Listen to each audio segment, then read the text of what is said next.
اعوذ باللہ من الشیطان اللعین الرجیم بسم اللہ الرحمن الرحیم الحمد للہ رب العالمین وصلی اللہ علی محمد وآلہ الطیبین الطاہرین اما بعد ارادتہم الدنیا فلم یریدوها وَأَسَرَّتْهُمْ فَفَدُوا أَنفُسَهُمْ مِنْهَا۔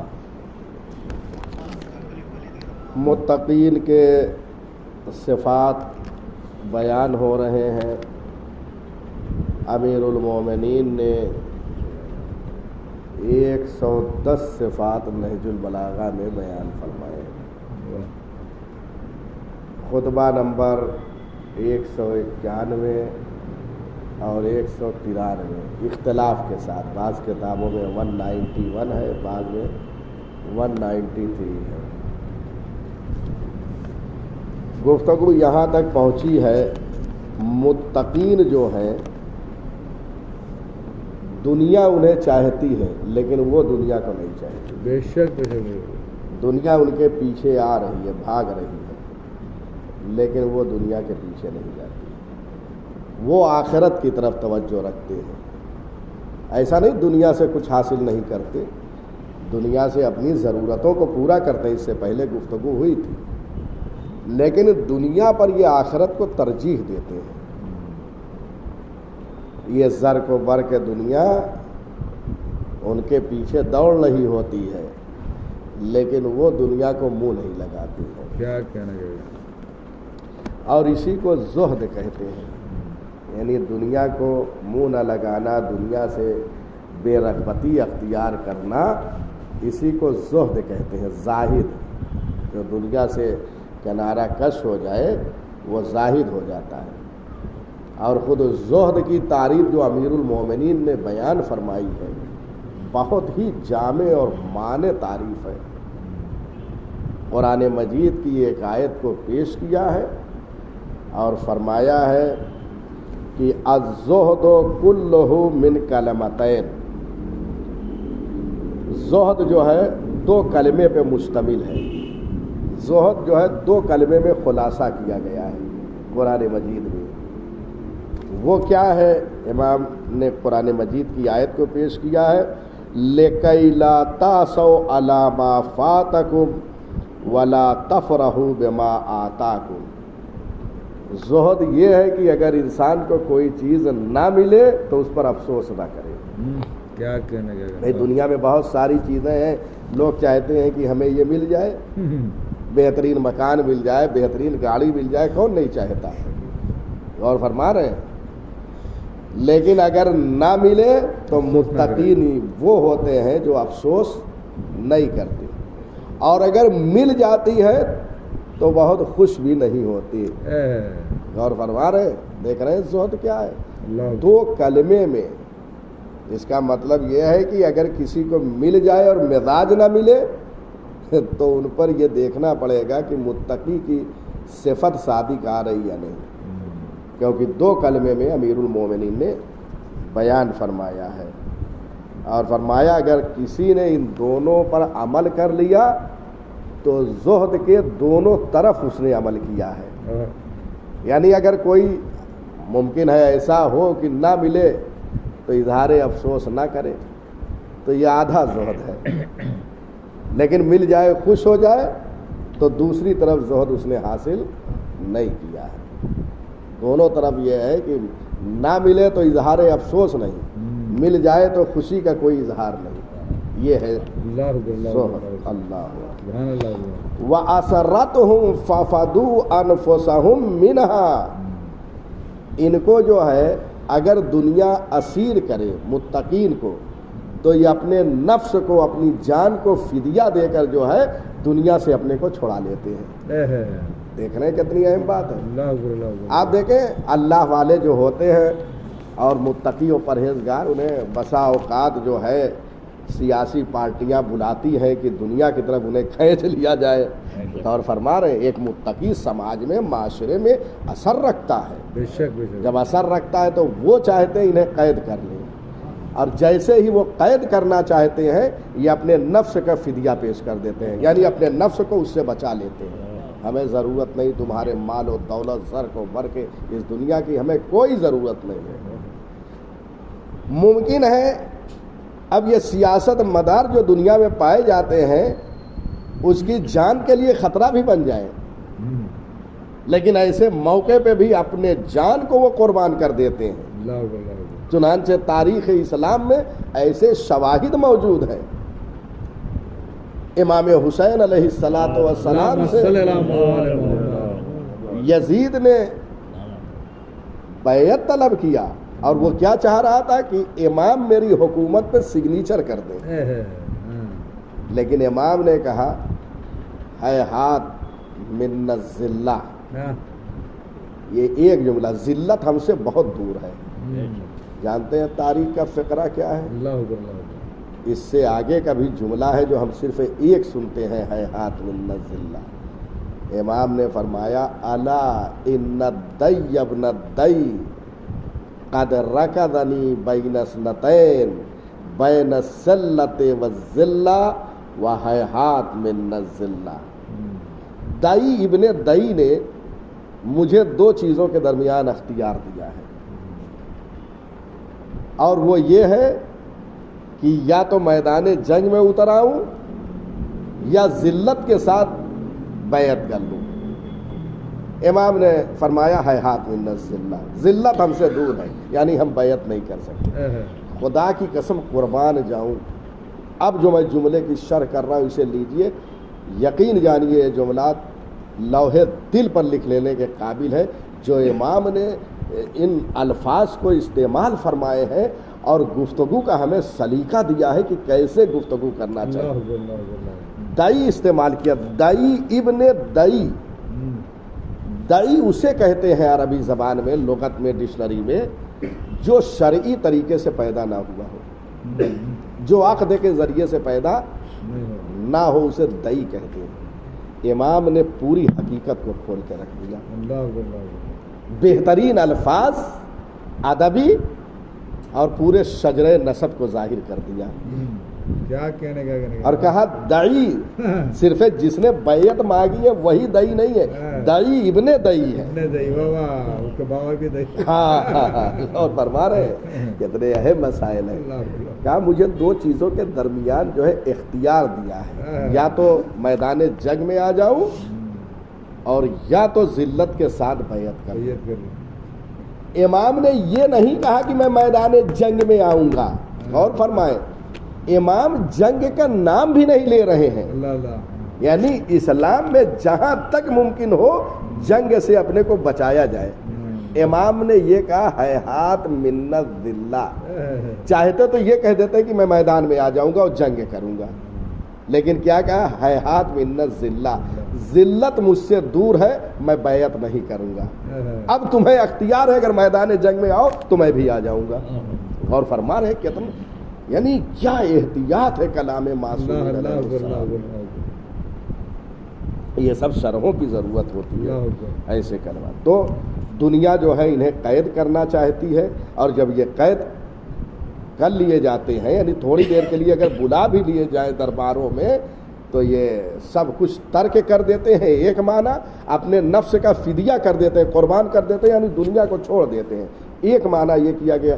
اور اگر منزل قتل حرب و جنگ تک آ جائے تو اپنے نفس کا نذرانہ اللہ کی بارگاہ میں پیش کر کے سرخرو ہو جاتے ہیں. آج دنیا اللہ والوں کو چاہ رہی ہے قید کر لیا جائے، لیکن ہمارے جوان ہر مرحلے پر جو ہے اپنے جان کا نذرانہ پیش کر کے اہل اللہ، اللہ والے، یہ مومنین جو ہے اپنے جانوں کا نذرانہ پیش کر رہے ہیں اور دنیا سے اپنے کو آزاد کر رہے ہیں. اللہ اکبر. اس کے بعد امام نے فرمایا اما اللیل فصافون اقدامهم تعلین لاجزاء القرآن یرتلونها ترتیلا. متقین وہ ہیں جو راتوں میں اٹھتے ہیں اور اپنے قدموں پہ کھڑے ہو کر آیات قرآنی کی تلاوت کرتے ہیں. اللہ اللہ اللہ اکبر. اللہ اکبر. یہ کنایہ ہے نماز شب سے، یعنی اللہ والے قرآن کے آیتوں کی تلاوت اپنے قدموں پہ کھڑے ہو کر کرتے ہیں، یعنی نماز شب میں آیات الہی کو پڑھتے ہیں. بے شک کھڑے ہو کر، یعنی وہ نماز شب پڑھتے ہیں.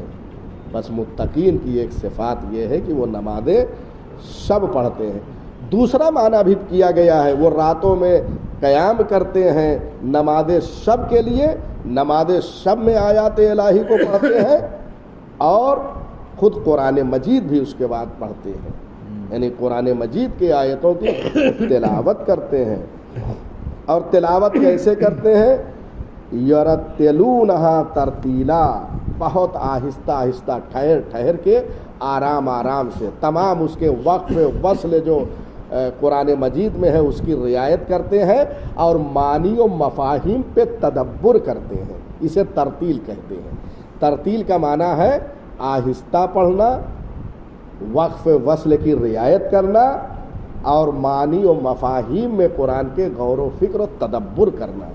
بعض ایسے ہیں تیزی سے پڑھے جا رہے، چاہے سمجھ میں آئے یا نہ آئے، لیکن قرآن کہہ رہا ہے کہ یہ ترتیل سے پڑھنا چاہیے. ورتل القرآن ترتیلا، قرآن کو آہستہ آہستہ معنی میں غور کرے، مفاہیم میں غور کرے. یہ صفات جو ہے وہ متقین کی ہے. اور یہ قرآن مجید کو جو پڑھتے ہیں وہ اس لیے کہ یہ کلام باری ہے، اور کلام باری جو ہے تمام مخلوقات کے کلام پہ افضلیت رکھتا ہے. بے شک بے شک بے شک. حدیث میں ہے فضل القرآن علی سائر الکلام کا فضل اللہ علی خلقہ. قرآن کو تمام کلمات پر ایسے فضیلت ہے، دنیا میں جتنے کلام ہیں سب پر ایسے ہی فضیلت ہے جیسے پروردگار کو مخلوق پہ فضیلت ہے. اور فرما رہے ہیں یحزنون بہ انفسہم، جب وہ قرآن پڑھتے ہیں تو ان پہ حزن کی کیفیت طاری ہوتی ہے. ان کے دل میں ایک درد پیدا ہوتا ہے، محزون ہو جاتے ہیں، غمزدہ ہو جاتے ہیں. جب قرآن مجید کی آیتوں کی تلاوت کرتے ہیں تو غمزدہ ہو جاتے ہیں. وَيَسْتَثِيرُونَ بِهِ دَوَاءَ دَاءِهِمْ، اور جب قرآن مجید کو پڑھتے ہیں تو اپنے بیماریوں کی دوا بھی تلاش کر لیتے ہیں. قرآن مجید میں اپنے بیماریوں کی دوا بھی تلاش کر لے رہے ہیں. اور فرما رہے ہیں کتنے اہم اہم مطالب ہیں. یحزنون، وہ حزن کرتے ہیں. حزن کیوں کرتے ہیں؟ کیونکہ قرآن مجید میں آیات عذاب بھی موجود ہے. عذاب والی جو آیتیں ہیں جب وہ پڑھتے ہیں تو ان پہ ایک حزن کی کیفیت طاری ہو جاتی ہے کہ اللہ کا یہ عذاب ہے، رنجیدہ ہو جاتے ہیں. اور یہ صفات متقین میں سے. اور اپنی جو ہے وہ دوا کو بھی تلاش کر لیتے ہیں کیونکہ قرآن مجید خود شفا کے لیے ہے. اور فرما رہے ہیں وَنُنَزِّلُ مِنَ الْقُرْآنِ مَا هُوَ شِفَاءٌ وَرَحْمَةٌ لِّلْمُؤْمِنِينَ، یعنی قرآن مجید کیا ہے؟ شفا ہے، اسی لیے دوا تلاش کرتے ہیں. اور فرما رہے کہ اتنا اہم مطلب ہے. یہ قرآن مجید کی آیتوں کو ایک دوسرے سے ملائیں کلمات معصومین علیہم السلام کو تو ایک اچھے نتیجے تک انسان پہنچے گا. یہاں پر جو ہے وہ اپنی دوا، یعنی اخلاقی جو بیماریاں ہوتی ہیں ان میں اخلاقی بیماریوں کی دوا موجود ہے. اس دوا کو لیتے ہیں اور اس سے اپنے کو مجاہز کرتے ہیں، رذائل اخلاقی کو اپنے سے دور کر دیتے ہیں. یہ متقین کی جو ہے صفت ہے.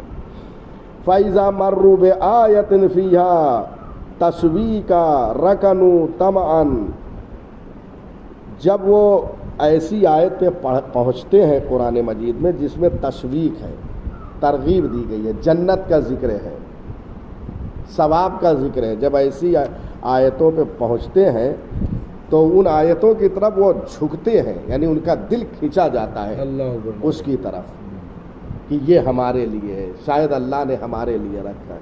اس کی طرف ان کا نفس کھینچ جاتا ہے. اس کے بعد کا فقرہ ہے کہ صرف یہی نہیں، جب وہ ایسی آیات سے گزرتے ہیں کہ جن میں ثواب کا ذکر ہے تو اس کے مشتاق ہو جاتے ہیں، دل ان کے جھک جاتے ہیں اس کی طرف، اور وہ مشتاق ہوتے ہیں کہ اللہ نے جو ہے یہ ثواب ہمارے لیے رکھا ہے۔